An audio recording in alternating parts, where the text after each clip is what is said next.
version of leadership we've been taught to trust, the one built on strategy, systems, performance, and pressure. And then there's another version, right? One that doesn't start with doing, it starts with being. What if your business had a soul, not as a metaphor, but as something real, something that's guiding, communicating, even asking something of you? And what if the reason so many leaders feel disconnected is because they've been taught to lead without listening? Today's conversation is an invitation to shift that, not to abandon structure, but to root it in something deeper. Because here we believe clarity liberates, structure supports, and soul sustains. And if the Ooh. soul is missing, the system will always feel heavy. Today, I'm joined by someone who has spent years helping people reconnect to that deeper intelligence, not just in themselves, but in the work they're here to do. Jennifer Urezzio is the founder of Soul Language, a framework that helps people understand how their soul communicates, how it leads, and how it wants to express through their life and business. And what I appreciate about Jennifer's work is that it doesn't bypass leadership, Mm. it deepens it. Jennifer, welcome to Catalyst Conversations. Thank you so much. I feel all gooey now listening to you. So I'm very excited to be here. We Yay! like gooey. Gooey's a good Mm. feeling. Gooey is a great feeling. It's like a chocolate chip cookie right out of the oven. Oh, oh, now Yeah. you got me. Okay. Before we get into the work you're known for, I want to start somewhere more human, right? Because people hear soul and sometimes it feels abstract, but there's always a lived experience behind it. Was there a moment in your life where you realized the way you had been operating, whether in life or business, was no longer sustainable? Just one, of course. There was a lot. I mean, listen, I started off in corporate America. I was really good at my job. I was in the VIP. I was the vice president of media relations. Right? I would talk to the media. They loved me because I would tell the truth. The clients hated me. They thought I was too aggressive. They thought I was too judgmental. I wasn't allowed to talk to them. I couldn't tell them the truth. And I'm like, okay, this is really hard. Why is this so hard? Like, I'm really good at my job. I I know what I'm saying. I have expertise. Why is there so much friction here? Why do I feel like I'm dying every time I have to talk to a client? And I remember sitting or standing at, I took the PATH train in for years at the PATH train in Harrison. And I remember being on that like PATH train in the outdoors and going, oh my God, there's something totally bigger here. And I'm totally missing it. And I don't think my current environment is going to foster what I want to create in my life and my world. I mean, that was just many. When you're sitting and you're crying and you're being told that you are not good enough, that there is something wrong with you, that by asking a pen you're being too aggressive, all of that kind of adds to my limiting belief of being not enough. And I knew that was some part of me knew that was a lie. So I went to pursue what that would look like. And I didn't start off by wanting to have a spiritual journey and teach about, your internal structure. I started off because I just didn't want to feel so mad and angry and hurt and painful and Mm. like I wasn't getting what I want. I mean, isn't that why we do everything? Because Yes. in the end, it's really all about us, which is not a bad thing. Yeah, no, it's not a bad thing at all. And what I'm hearing in that isn't just a turning point. It's a remembering. Like something in you said there's another way to live. There's another way to lead. What did it feel like in your body before that shift? It felt like I always feel when I'm in resistance or I'm believing that I am separate, which is anxiety, which is fear, which is like, oh my God, my heart, my chest hurts. Mm. I can't breathe.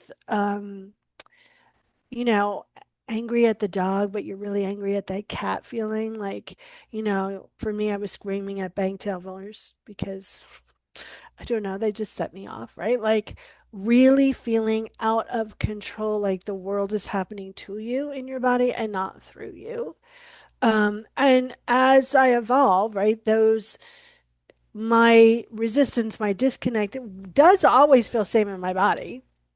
And that's an indication of me like, whoa, pause and keep activating the knowing that I'm safe, activating the knowing that I'm being loved, supported, and provided for in ways that are seen and unseen. So it always feels the same. And I think that's kind of true to everyone when they're in resistance or when they're in fear. Kind of resistance and fear is kind of boring, right? We all kind of feel it. The circumstances might be different. It's our connection that's really enlightening and really fun to talk about and really unique. Absolutely. Absolutely. And what you mentioned resistance. Was there resistance for you in trusting that inner knowing? No. I know Okay. that's hard to like. I've had, clients and practitioners because I teach what I do to others go, well, how did you trust it? How you just know? And I was like, how do you not? Like, there was never, like, I don't have that disconnect. That is not where I build my skills. I just knew. I always just knew. Now, did I take action on all of that? No, right? Not from a lack of, oh my God, I can't trust it, but more from a lack of my silly human was like, I know better. Like Mm, you don't know what you're talking about. I know better. Like the human knows better. But I never had a hard time trusting it or I didn't feel the need to explain what I knew to others. Like I just knew it. I don't need to explain. And I guess now that I'm chatting, I guess that is also part of what people thought was aggressive about me. I'm like, well, why do I have to explain this? I just know. Right. And that could come off aggressive instead of um, firm and if I was in a higher place of power right. in the corporate structure, that would have come off different. But because I was I was a vice president and not the CEO, that came off like aggressive rather than, she's the CEO, she just knows. I totally get that. And I think this is where so many leaders are right now, right? They've built something that works and it doesn't feel aligned. And they don't always have language for that. I'd love to kind of ground this in your work. You say you help people connect to their soul and specifically through something called soul language. For someone hearing that for the first time, what does that actually Yeah. So it's like if anyone knows the Meyer-Briggs of personality testing, it's the Meyer-Briggs of soul. It literally puts tangibility to three core energies of your essential nature: your mission, how you feel that mission, and then your soulful personality, which really means how your soul prefers to go through life. And when you have tangibility, not to use it as a crutch, but to use it as an internal structure to go deeper, it allows the human to get on board more with the soul's essential nature and information and wisdom. Mm. And so, what I do is I identify through a process called muscle testing the three core energies of soul. And then I teach people how to move from the unconscious or pain or struggle of that energy to consciousness, right? Because we have free will and we can determine how we want to utilize our essential nature for good, yay, or for, programming pain, suffering, however you want to label it. Mm. I love that. If I'm understanding this, it's not about adding something new. It's about uncovering what's already there and learning how to listen to it in a structured way. Yes. And Mm, it's not archetypes. Archetypes do not evolve, right? The energy of soul is evolution. We've updated the definitions. Energy changes in kind of bulk, right? mm, And so I often go when IDing a person's soul languages, like I do it in phases, meaning like a whole bunch of certain languages will come and have their identification. And I'll go, okay, listen, here's what you want. And they're like, oh my God, how do you know that? I'm like, because that's what the energy changing and transforming is telling me. And you're in that wave of energy. So, how do you want to transform the individual as part of the one. And what I'm really good at and what I really instill in everyone is the answers are inside of you. So once you get this information, it's really about going inside for your own answers, not to use it as a crutch or to use it as a way to limit yourself or stop yourself. Mm, yes. Yes. Let me ask you this. When someone understands their soul language, how does that show up in their leadership or their decision making? I think it shows up in a huge way. For instance, we're going to use me. Sorry, 3 o'clock, the dip in my energy at 2. Um, So here's the thing. My mission here is called Equalizer. It's about creating that perfect formula balance first for myself and then for others. So I know when creating any group environment, it's usually the perfect balance of energy, right? That's what I do. I can profit on that. I can capitalize that on that in the best way. If I was, say, a negotiator as my mission, which is about creating new deals for myself and others, I know as a leader, everyone that can come in contact with, there's going to be a new agreement. I'm helping them create new agreements. It allows you to understand, you know, as you come into relationship with everything in your relationship with everything on this planet, what are you putting into the energy field? So it allows you to really understand what you're doing with your energy and also to, for me, plan my day, right? I'm an equalizer and I have warrior energy. I'm a graceful warrior. That's my soulful personality energy. So the warrior can do more in 15 minutes than anyone can do all day long. Yet I'm an equalizer. So if I don't balance that, I will wind up crying at my desk because I can keep pushing myself and myself and I'm pushing myself. So it really helps you understand your ebb, your flow, how you communicate, how you utilize your energy, who's your ideal person. I know because I have warrior energy that I don't really do well with victim energy. Like I want to eat it for breakfast. Like, what do you do? Right. Right. And so right. So I know that. Right.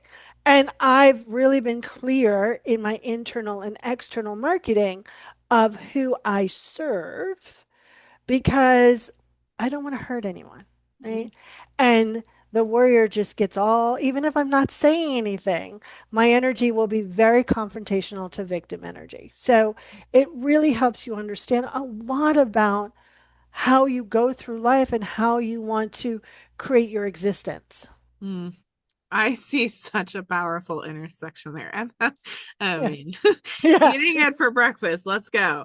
Um, clarity here, it's not just intellectual, it's energetic. And when clarity comes from the soul, what I found, and I know you found, it removes the noise, right?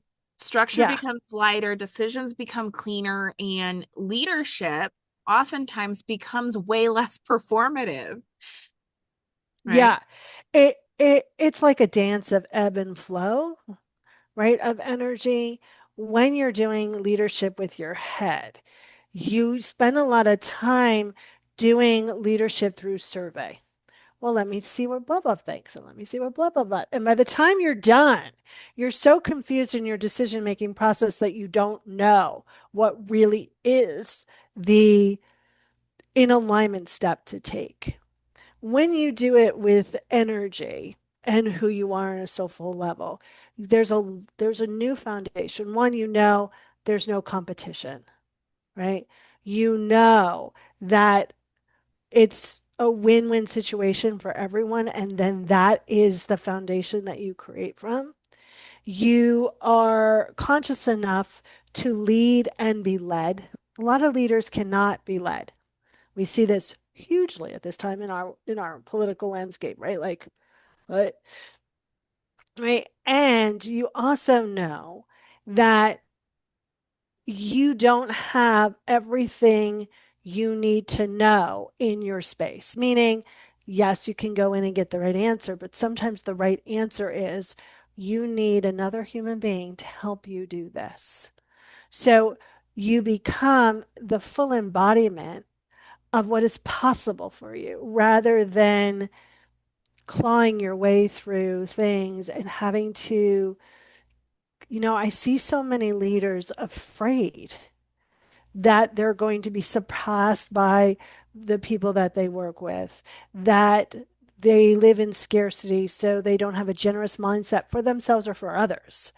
And that's not the way you create sustainability. And that's not the way you create um, 100-year movement or business. I help people create 100-year movements or businesses, right? When you think about it that way, all the little petty things,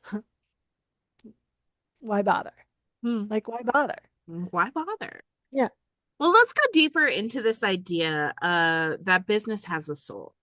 Because for some people, that might feel expansive, and for others, it might feel confusing. What Yeah. does it actually mean for a business to have a soul? Yeah. It has its own energy. It In order for anything to have structure, it needs to have an energetic structure before it actually has a tangible structure. And we can put some tangibility around that.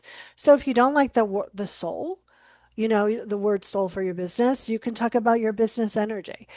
When people are in business and they're thinking about, or they're just starting off and they're thinking about their business, they, whether they're conscious in or not, they're like, oh, yeah, that color totally feels like my business, right? Mm-hmm. They're talking about the energy of their business. When we put tangibility around it, for me, that allows people to have a direct conversation with that energy and not guess, right? So I was just talking about this the other day. So blue, this is Jennifer's signature color. This is not Soul Language's signature color. It's red, right? And when I first was like, "You want red?" I don't like no, right? But every time I think about red for the business, I go, right? But I would never put a red wall behind Jennifer, right? Right? It has a different feel. It has a different energy. The business has, and actually, in reality, it's much more still in nature.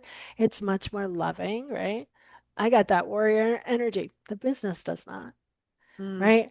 And so when people go, I love your energy, it's so inviting and so, welcoming, I laugh because I'm like, yeah, you're feeling the business. Like, that's not Jennifer. Like, right. Like that's the business energy. Right. But I'm wearing my business energy like a coat. Right. So it is compatible. And the business is never going to tell me anything I don't resonate with.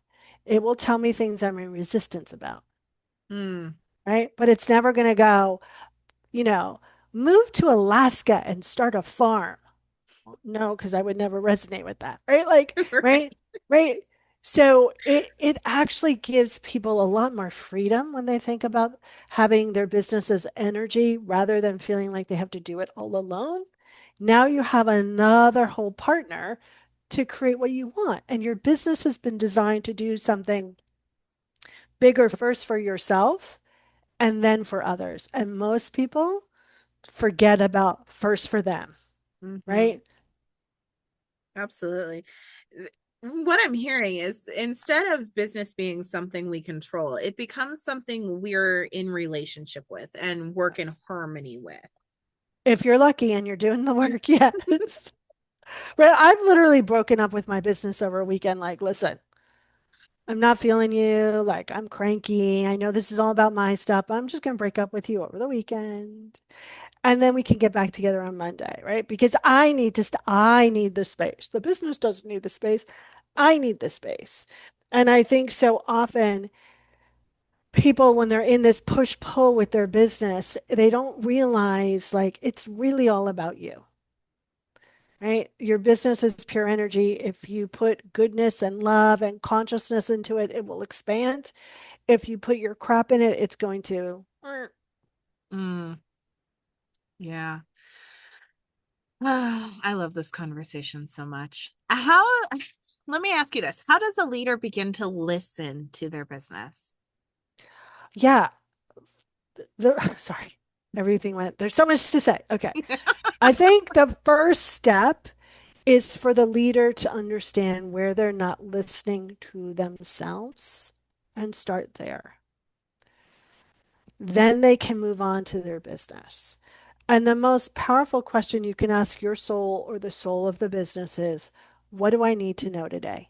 Mm, Just right now, what do I need to know? Because I think we're so future oriented and goal oriented and strategy oriented that, and I love big picture thinking, but if we're not paying attention to the little whispers, it's hard to hear the big picture. And with that question, it allows you to have a deeper connection with yourself because I, I laugh when people go, you know, I don't want my personal sign languages done. I just want the business. And I go, yeah, we don't do that. And they're like all pissed off. What do you mean you don't do that? I'm like, listen, your business is pure consciousness. It's what you're putting into it. So if you don't want your own, if you don't want to look internally about your own stuff, then what's the point in understanding the energy of your business? Because you're going to keep putting your pain and programming into the business. mm, So let's start with you, right? One of my favorite questions to ask people is, what do you want and what do you need?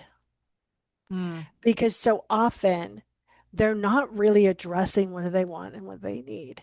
And, I'll ask that and I'll go, what do you want and what do you need? And you can't say more clients. And people are like, what? I'm like, because it doesn't matter. Like, right. And I laugh internally when someone goes, well, I want more clients. I'm like, okay, so now you're not even listening, right? Like you are so in your head about what you need and blah, blah, that you're not actually listening to what the universe is showing you, right.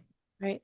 And if a leader wants to really begin listening to their business, slow down. And I'm not talking about sitting and meditating for hours because I don't do that, right? But if you slow down, if you just wait 1 second longer, you're going to get a lot more information rather than running through life.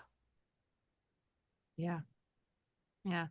I love this. And the what do you want versus what do you need question Mm, is so important because what do I want? I mean, I want to catalyze transformation for people. That's what I want. What I need space, peace, harmony, joy, right? All these deeper emotions that only come out of alignment with exactly. soul and exuding it into the business. Yeah. And here's the thing sometimes people's wants are truly what they need and they don't know, right? Absolutely. Like, because a need is something that you require. And if you don't get it, you will feel like you're dying. Right. So a lot of people's needs are to be heard. And if they're not doing that for themselves, then they're doing all this weird stuff to get that need met in their business as well. And that will kind of result in maybe discounting and disvaluing and, not listening to your clients or being an overtalker, right? It creates chaos. Mm-hmm. So when you really understand your needs, you can start to satisfy those needs without in a healthy, productive way. Mm. I see this so often, and I think you'll resonate with this too. Leaders trying to force growth through structure, right? When the real issue is misalignment at the soul level, Mhm. and no amount of strategy can fix that, right? I see it all the time with marketing. Mm-hmm. Give me the right words so I can attract people. And I'm like, okay, here they are, blah, blah, blah, blah. And they're like, oh, okay. But I'm like, I just gave you the words. So it's really not about the words. It's about something internally that is not clicking into place.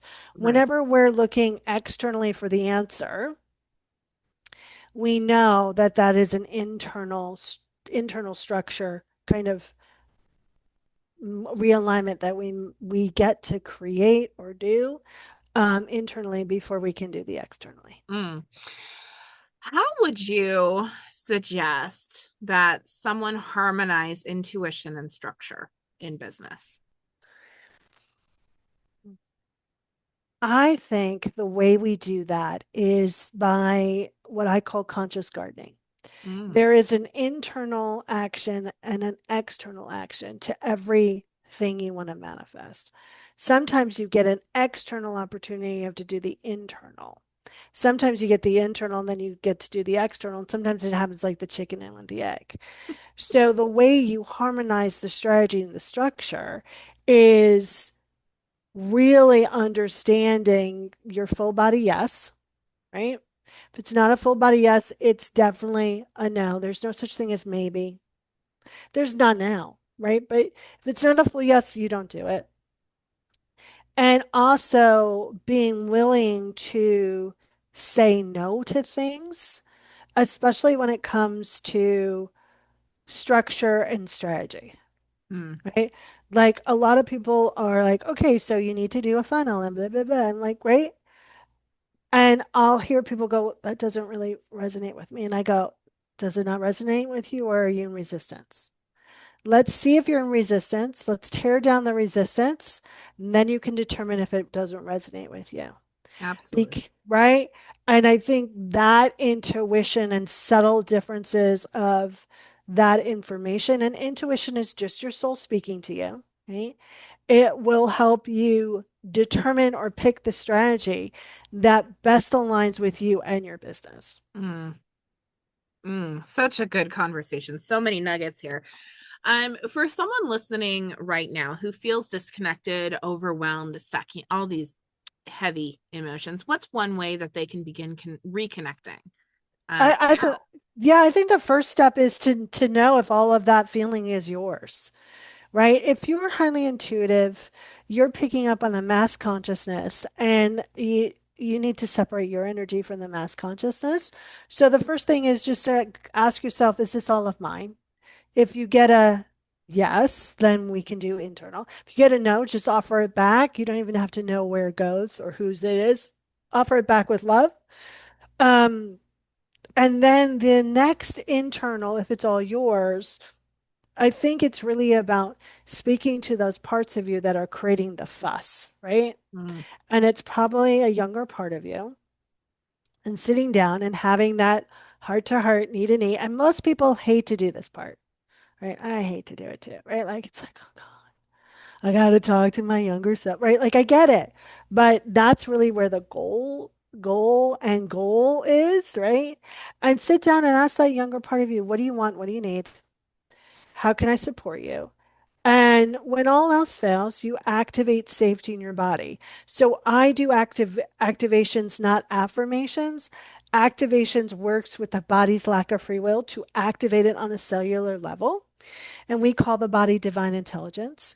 So when all else fails, you activate safety. So divine intelligence, fill me with the feeling and knowing that I am safe. And if you have to say that 100 times a minute, you say it 100 times a minute, right? Until this point, the set point changes.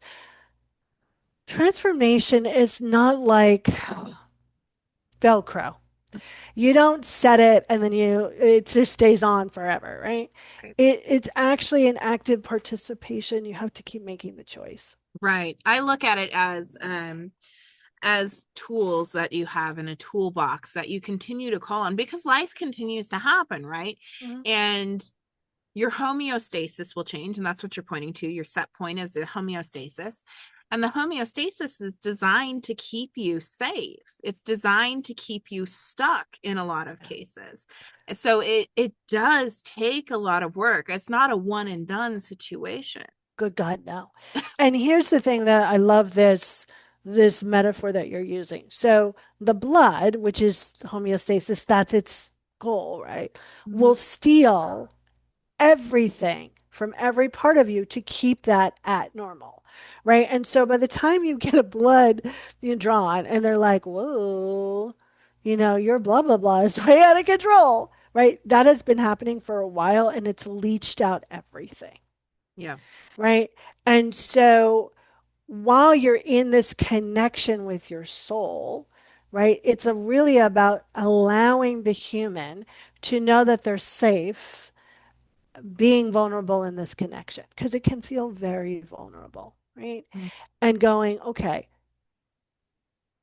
I know that I'm feeling scared that I'm, outgrowing my shell, right? What do I get to activate or allow or accept to increase my safety in that growth area?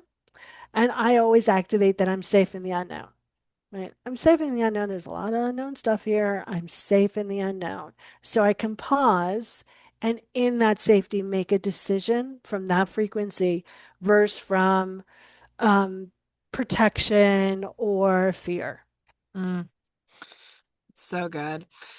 Yeah. You shared just a moment ago that you want people to feel safe in their body. And you also shared with me before this conversation that this is the one thing you want listeners to walk away with. And I want to stay here because this is deeper than it sounds. Why is safety in the body so essential for leadership? Because it is the human being's default for every excuse that they could ever make, Mm, right? We are constantly, since we were out of the ooze, um, doing things, saying things, creating things for a sense of safety. And because safety is an illusion, when we feel safe in the body, it doesn't become an illusion anymore. It becomes a reality. mm, And no matter how much structure we create externally for our safety, if we don't feel it internally, all of those structures are going to be on quicksand. mm, And we, at this point in our evolution as humans, we make a lot of things feel like we're being chased by a bear. And we are very rarely chased by a bear. And I have to say, I'm thankful for that, right? So the more that you can feel safe in the body, the more you're bringing that energetic state to everything you create. And you're allowing, if people choose, to kind of get on your safety bandwagon. And the more that people feel safe, the less things that they're going to do, not so consciously, to create safety. mm. This this whole concept, it connects to everything, right? Because when the body doesn't feel safe, we default to control, urgency, overthinking, hustle culture, right? But when the body feels safe, we access clarity, we access truth, we access sustainable leadership. Yeah. Yeah, that's why vacations are so great, right? Listen, no, think about it, right? You go on vacation, you're like, oh, totally safe, right? Like there's, unless you're like an adrenaline junkie, right? Right? But you're like, oh, why do I feel so great on vacation? Because you have declared a safety week, right? Mm-hmm. You have left everything at home or wherever you came from that would tweak your unsafe feelings, Mm, right? And that's why when you go back to your real life, you go into shock because you're like, oh my God, why? Right? Because you don't bring it with you. right. You, right? Because we're under the impression that it's a zone or location or house or a job or a bank account. No, those are structures that are flexible. Mm-hmm. Internal safety, when you keep feeling it, when it becomes a natural set point, and as you want more, this is going to change, right? That becomes your anchor and your location. So you could just always go back to that patch versus external. Right. For me, I often use it's a choice. That's a phrase that I use. Yeah. It's a choice that I'm having an amazing day. It's a choice that, I'm upset, right? It's all internal work and still it's a choice. In this instance, in this conversation, it's a choice to be safe Yeah. wherever you are, Right. right? Yeah. What are some subtle ways that leaders can begin rebuilding that safety? They can use their body to activate it, divine intelligence, activate it. Another way is they can ask their question, if I knew I was safe, what would I say? What would I do in this situation? Um, and really dismantling the patterns that trigger unsafety, Mm, right? Um, I had this thought this morning and now it just went out of my head. But start noticing those patterns where you are on autopilot in survival mode. And it doesn't have to be like, oh my God, I got to make the rent. Like, that's a huge one, right? It could be as simple as, oh my God, there's no heavy cream. Like, right? Because that could trigger a whole bunch of things that you're not aware of. So just keep being curious about your own patterns. Mm. What you are pointing to is something that I use as well, maybe in a different light a little bit, but it is being really, really present to yourself. Recognizing the patterns is a consequence, I would say, of being present, of being fully in yourself and knowing what you need. Yeah. Um, and I love this because this is where leadership really becomes less about output and more about environment. Because a regulated leader creates a regulated culture, right? And that changes everything, how people show up, how people collaborate, how people create. Yeah. And unfortunately, there are very few, we're going to say it this way, there are very few big leaders that are doing this. Right, Even now, even in communities where we were under the impression that they were, right? right. Yet it's so funny because one of my soul languages is called teacher of integrity. And there have been a lot of spiritual leaders. I'm like, yeah, I don't like them. And everyone's like, what? Like, they're just so great. I'm like, yeah, no. And then fast forward 10 years and they're like, oh, this happened, blah, blah, blah. And I'm like, yeah, right. Like when I was in PR, everyone's like, Matt Lauer, Matt Lauer. I was like, yeah, I don't like him. They're like, why could you? Like, I can't tell you why I don't like him. I just don't like him. Like there's something in my body that contracts, right? Those are things that you get to listen to, right? As a community leader and as a leader in training. Because I believe that everyone in the community is a leader in training, Mm, right? And notice how you're setting up community. I am very grateful that there's something about me that when people come to a class that even, and I hear this time and time again, oh my God, this is my first class. And I just was so vulnerable and I just told everyone something I've never told anyone, right? Or they'll instantly feel connected to everyone in the class. I think that's a makeup of my languages. And I'm very fortunate to create that space. And I never take it for granted. right. Right. And I think that's about me knowing the more I know, the less I know. And about me being consciously transparent about my own crap and wanting to be connected more and more each day and knowing that I'm not very good at it. And Yeah. then people will go, what do you mean? I'm like, why do you think I teach it? Because I'm not very good at it. Right? Right. And I think most leaders that are huge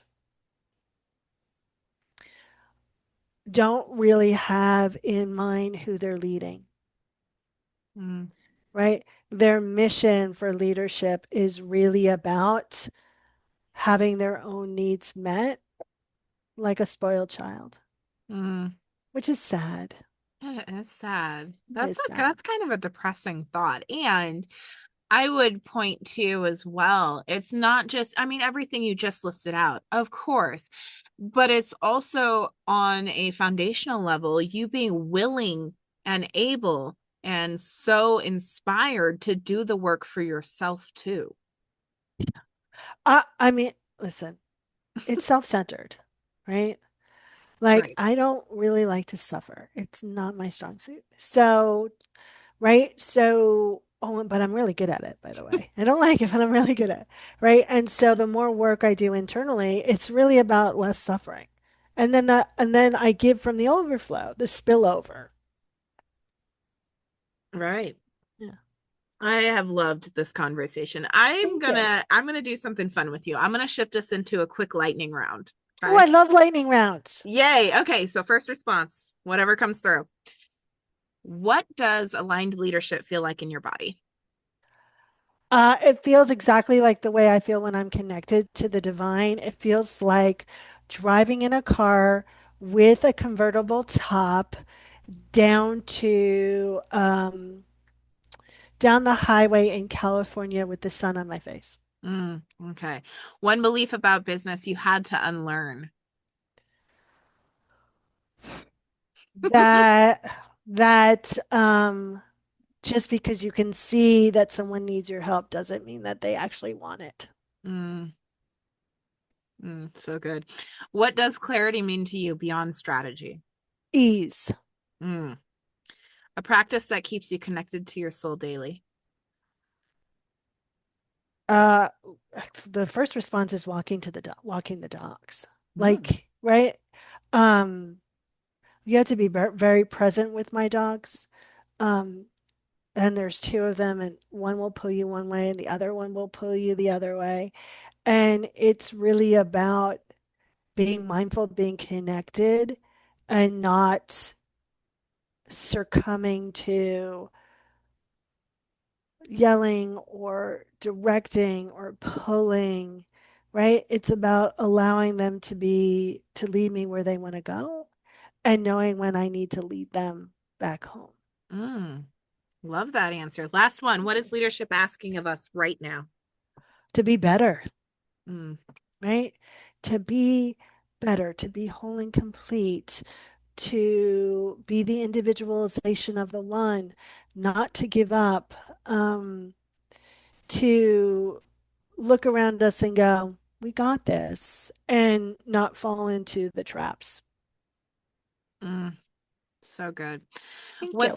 What stands out to me in this entire conversation is that we've been taught to build from the outside in, right? Structure first, strategy first, proof first. But what you're inviting us into is building from the inside out, where Yeah. clarity doesn't come from more information, it comes from deeper connection, where structure isn't rigid, it's responsive, and where soul isn't something separate from business. Yeah. It's the very thing that sustains it, in fact, right? I always say with God, business is always good, Mm, right? I say it because I have to remember it. And so often I think that we're making everything the source of us and they're just resources. So the constant reminder for me is I know who my source is and I know who the resources are. mm. I think maybe the most powerful reminder here is this: you don't need to become someone new to lead well. You need Yeah, to feel safe enough to be who you already are. agreed. Mm. Jennifer, thank you for bringing depth, presence, and truth into this conversation. It wasn't just insightful; it was grounding, right? Thank you. Thank you for providing the forum and the questions and the gooiness for me to show up and have fun. Yeah, it was fun, right? Yeah, Grounding conversations can be fun. And if this conversation resonated with anyone listening, don't rush past it. Sit with it. Where where in your business are you being invited to listen more deeply? Where are you being asked to lead from alignment instead of urgency? Because clarity will liberate you, structure will support you, but only your soul will sustain you. And we'll see you next time on Catalyst Conversations.